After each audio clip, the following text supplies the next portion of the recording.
How's it going, everybody? This is Jason from Jason's House of Fun and Video Games. And today I'm going to bring you Thrift Time and Finds Volume 4. I only was able to get one item today, but a pretty cool and special item. I did go pretty late during the day.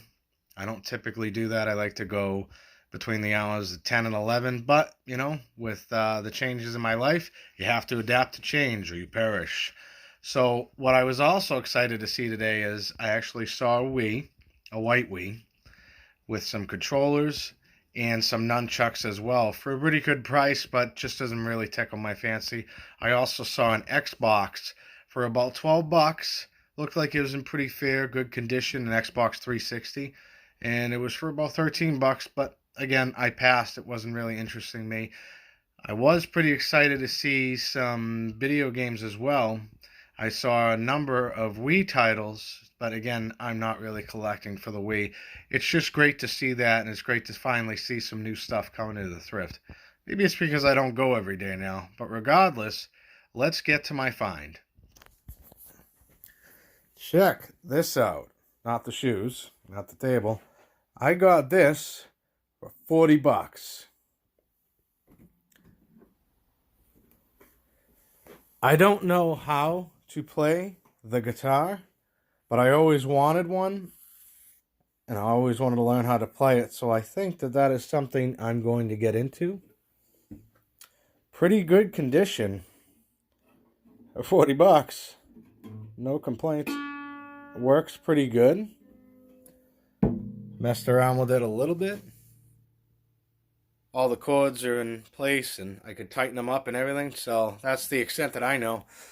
And what's pretty cool is it came with a couple of picks and I believe a tool to fix the strings if they break. I believe that's what that is. Let me know if I'm wrong on that.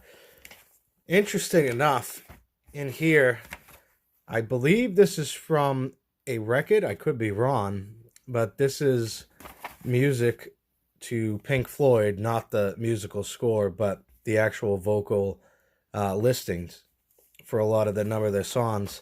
And it says it's from 1979, but that's when the album The Wall was released. So I'm not really sure, but I've never seen it, and it certainly got an older smell to it. Included in here as well is a book, kind of like a how-to guide. And it's got a number of different listings for all the kind of books you can get. Interestingly enough, this looks like it was made in 1959. Not really sure. Again, it does smell pretty old, but it basically goes through and explains all the different chords and what they can do, which is pretty awesome. For somebody who doesn't know how to play the guitar and make sounds that make sense, this is a pretty awesome thing that now I can practice on and try to get better at. So I must say, for 40 bucks, that's a pretty good deal. No complaints here. Case is in pretty good condition as well. And that will be my first guitar that I ever got. So, with that being said, what do you guys and girls think of today's find? I know it wasn't a lot, it was one, but it's something I've been looking for at a good price, and I found it. Let me know if you're finding anything out there. Thank you for watching. This is Jason from Jason's House of Fun and Video Games, signing off. Have a good night.